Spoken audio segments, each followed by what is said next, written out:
And Brother Potts, I think, was scheduled to sing tonight. And if they're live streaming now, we want to express our love to them, let them know that we miss them, and so pray for them if you would. Matthew chapter 11. Matthew chapter 11 is where we will be tonight. I'm going to take three verses, Matthew chapter 11, verse 28, 29, and 30. I'm going to make reference to a lot of songs here tonight. I'm going to take these verses and give a simple truth. My heart has just been so full for the last few weeks in preparing to go to Hawaii and then being there in Hawaii. There were so many times that even when we thank God for the food, we thank God for all of you. Knowing that we were on a trip of a lifetime because of you, because of your generosity. And so we didn't take it lightly, and I think we'll see if Hannah can get it done. We'll share some of it with you next week if she gets it done, and if you want to look at it and let us talk about it. Brother Jones said it was 10 years ago that they went to Hawaii, and he said, I'm still talking about it. And such a beautiful, beautiful place. Some humorous things. Wild chickens everywhere. That's the truth. Wild chickens everywhere. They don't kill them. They aren't protected. You can kill them. Because I asked some of the people, I said, well, can you kill them? And they said, yeah, but you can't catch them. And so, I mean, even downtown Oahu, I mean, they're chickens. And it's just amazing. And so these chickens are everywhere. And you see them with their little baby chicks. And we were at one of the food trucks. Some of y'all have been to Hawaii. The food trucks is one of the places to go eat. And I am sitting there at one of the food trucks eating chicken. And it's an honest truth. And a big old rooster just crows just as loud as can be. And I looked at Wendy and I said, now how fitting is this, to be sitting here in the middle of Hawaii, eating chicken, and the chicken crows, and I said, I have one question, where are these people getting their chicken that I was eating? And so many fun things that we were able to do, and my heart was just so full. And again, thankful for you. Autumn asked us at lunch today, she said, so did you cry when you got ready to leave? And so I started to try to say just about, but I couldn't get my just about out because I started crying this afternoon at lunch. Again, because of my thankfulness to you, I just can't say thank you enough. Most of you will never have that opportunity to go to Hawaii, and I know that. And it's not a cheap trip. And so you made that possible. And my heart has just been full. To see the beauty of God and to experience the beauty of God's creation. And to think about the reason why we were able to have a trip like that. Not to try to say that we've accomplished a lot in our life, because Lord knows I probably should have worked a whole lot harder to accomplish a whole lot more things. And our life is not over by any stretch of the imagination. But yet just the joy that is there, and to see the beauty of the Lord and His creation. My heart is just, I just want to express my thanks again tonight, and much of it through song. Not that I'm going to sing, don't worry about that. I titled my thoughts here tonight, Being Happy in Jesus. And so to finish my thought, the joys of, by His grace, to be able to start as a young man and to serve Him, and now at the age that I'm at, to be able to experience serving the Lord at the age I'm at, pastoring people like you. What a joy that it is. Being happy in Jesus. So that's what I want to preach to you about tonight. Let's pray together. Lord, thank you just for the last few weeks. Thank you for the last 22 years. And so Wendy and I have just been able to just have the icing on the cake in the last few weeks. And so I pray that you'll help me just to relay a truth here tonight that I think is a simple truth that sometimes we overlook, but it's important for us to be reminded of. And so I pray that you'll help me to express these thoughts, and we'll thank you for it in Jesus' name. Amen. Matthew chapter 11 and verse 28. Come unto me, all ye that labor and are heavy laden, and I will give you rest. Take my yoke upon you and learn of me, for I am meek and lowly in heart, and you shall find rest unto your souls. For my yoke is easy and my burden is light. We maybe should have, Wendy got a little bit conscious of not putting out more pictures. And Sissy, I think, is the one that instigated that. She asked Hannah, why isn't your mom putting more pictures on Facebook? And so that was relayed to us. And then Wendy, we'd been taking pictures, but she hadn't put them on Facebook. And so she started posting some of it on Facebook. And it was a time of rest for us. Although the grass didn't grow under our feet, we were going from, it was run, and do, and experience.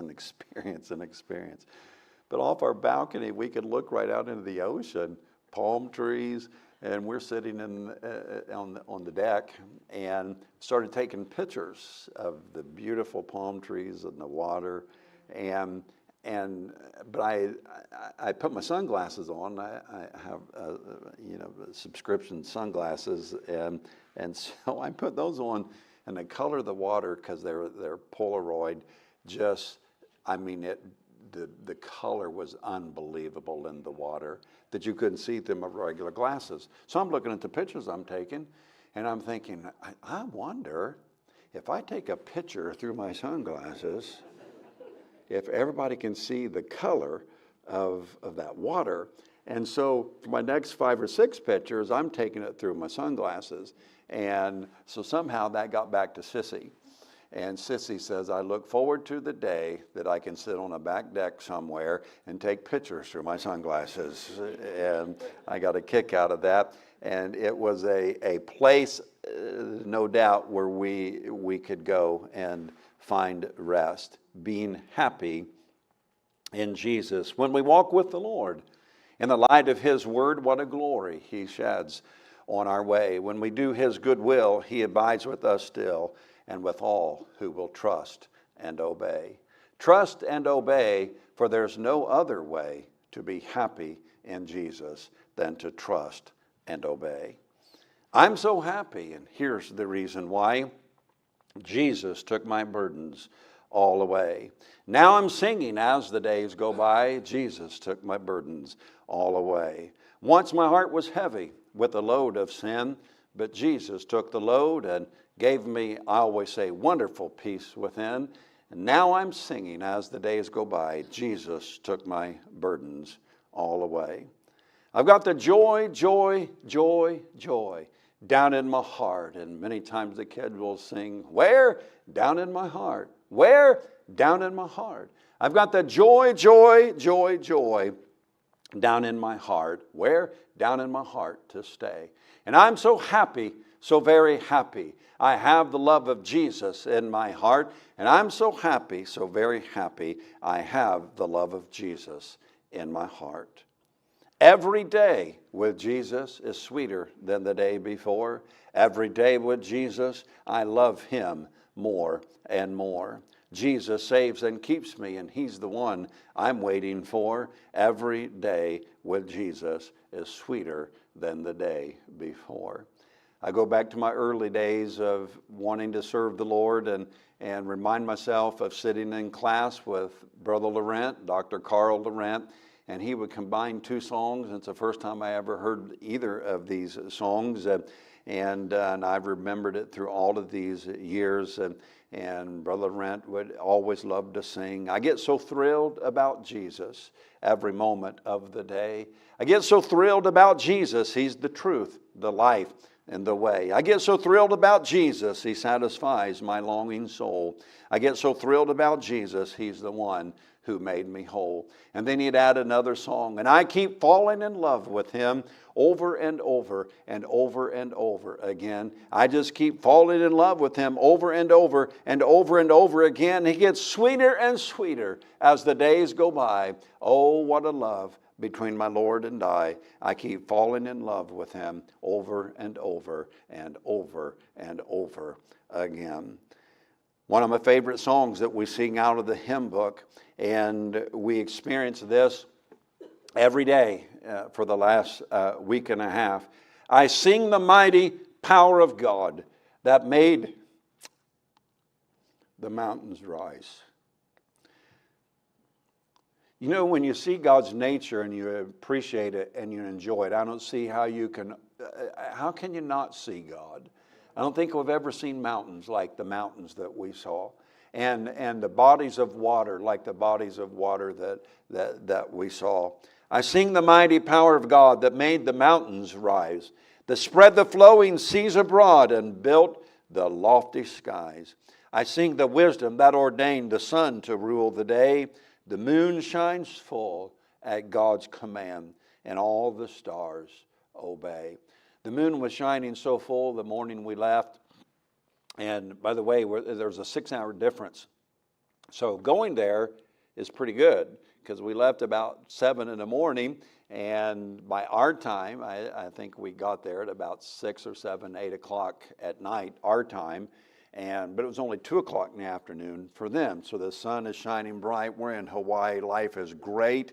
And it's just a matter of staying up a little bit later as a whole. And no, I woke up about 3 o'clock, 3 a.m. the next morning, and wide awake, ready to go. And because of that 6-hour difference. But the morning we left, we got up about 4, I think it was, in the morning to come back home. And pulled the shades on our balcony for one last time. And we looked out. We'd taken pictures of the sun shining over the sea and over the mountains and through the palm trees. But that morning, the moon was shining full and bright and shining over the sea. And I took a picture of it, not through my sunglasses, Sissy. I didn't need those. And what a beautiful picture. And so the beauty not only was beautiful in the daytime, but even in the darkness of night.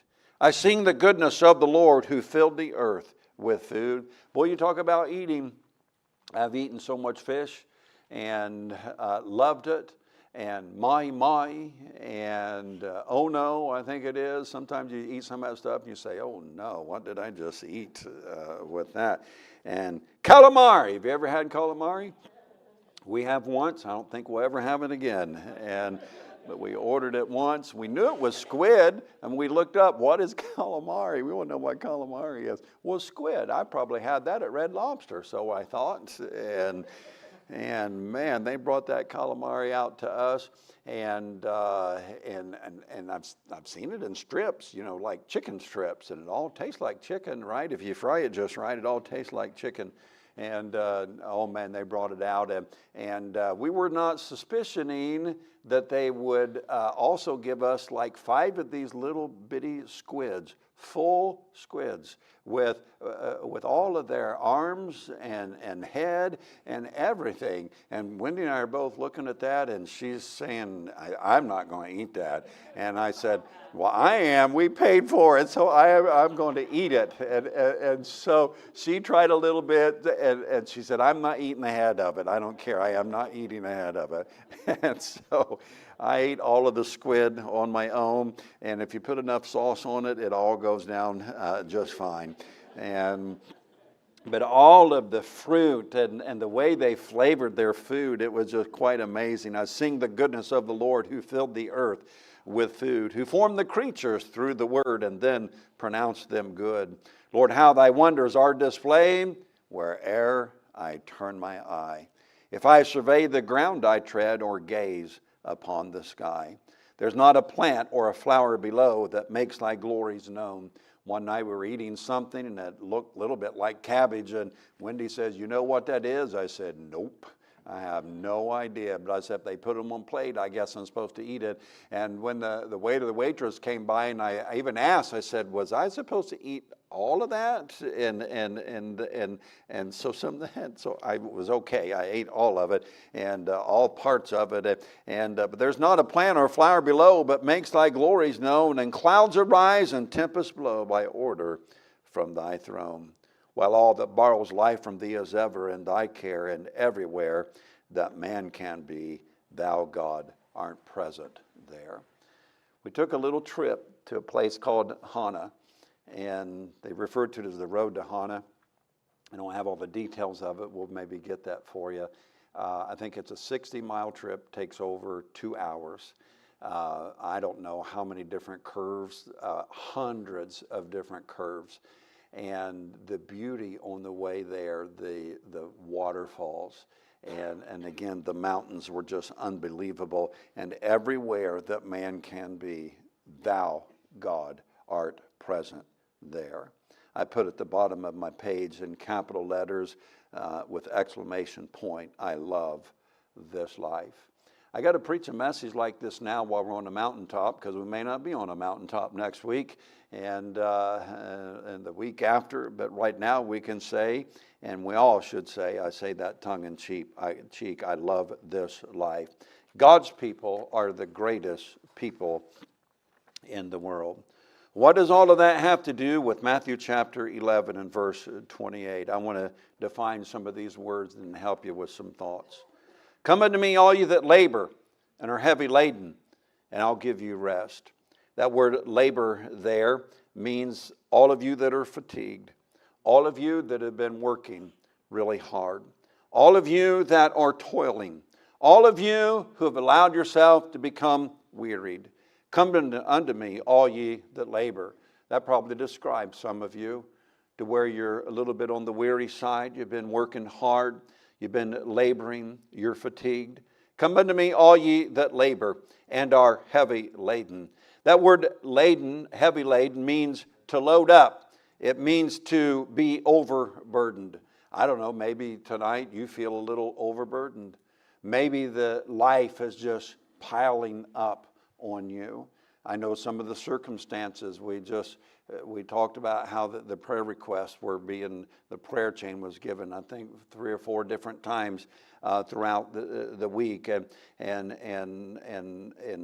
phone calls that have happened to some of my family and others of you. You've just talked about how that there just seemed to be so much on you, and you're laden, you're heavy laden, and you're burdened down. And so come unto me, all you that labor, all of you that are feeling fatigued and working hard, and you're wearied and you're overburdened, and things just seem to be piling up on you, and I'll give you rest. That word rest means to be refreshed. In verse 29, the scripture says, take my yoke upon you and learn of me, for I am meek and lowly in heart, and you shall find rest unto your soul. And so in verse 30, for my yoke is easy and my burden is light. That word yoke means a device for joining together a pair of draft animals. We live in close enough to farming country. Most of you do. I remember when we were at the fairgrounds that I saw a little bit more even what a yoke is. And they had an auction of horses out there, and I wanted to go. And so I went to the auction. We finished church, and I went to the horse auction right afterwards. And all of those Amish people, and they were buying these horses. And I learned that when they begin to buy these workhorses, that some of them, when they have teams, that some of these workhorses are trained even for specific positions. And to be one of the lead horses is different than to be in the second horse.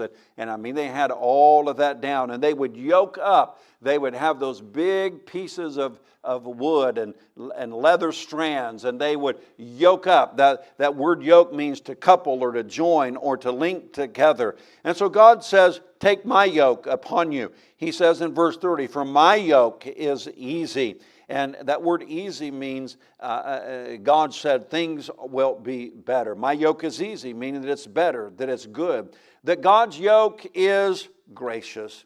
And then he says, my yoke is easy and my burden. What does he mean by that? My burden God says, the task that I have for you and the service that I have for you is light. You see, tonight you may be here and you may be thinking, but Pastor, I don't feel the way you do. I don't feel like life is really good. I'm not all that happy in Jesus. And I want to give you an answer to that in just a moment and not much longer. But I've learned through the years that when we take upon God's yoke or God's yoke upon us, that we have somebody to help carry the load. I think there's a reason why God said, why don't you take my yoke upon you? And I'll be there to help you. 1 Peter says, casting all your care upon him, for he careth for you. And not only do we have somebody to help carry the load, we have somebody also who can be a companion to us. There's not a friend, the song says, like the lowly Jesus. No, not one. No, not one. You say, but I've been in church all of my life. I don't enjoy Christianity. I don't understand what you're talking about. I look at church as just being a bunch of rules and regulations, and they burden me down. And I can't be myself, and I can't have the freedom that I want, and I can't wear what I want, and I can't go to the places that I want. I can't be around the people that I want. I can't listen to the music that I want. I can't talk the way that I want. And coming to church is a burden, and hearing messages is a burden, and church is a burden, and just seems like all of this is a burden to me. Well, I'm going to express to you what the difference is in somebody who has gone to the Lord and taken God's yoke upon them, and they've cast all of their care upon Him, and they found somebody to help them carry the load and to be a companion with them. The difference is, for those that say Christianity is just a big burden to me, and it's just weighing me down, I can't be myself, the difference is you've tried to fit God into your yoke and into your lifestyle and in your plans. And what we need to do and what the answer is to take off your yoke and to put on God's yoke. And verse 28 says, come unto me. And I picked up on this just this afternoon, actually.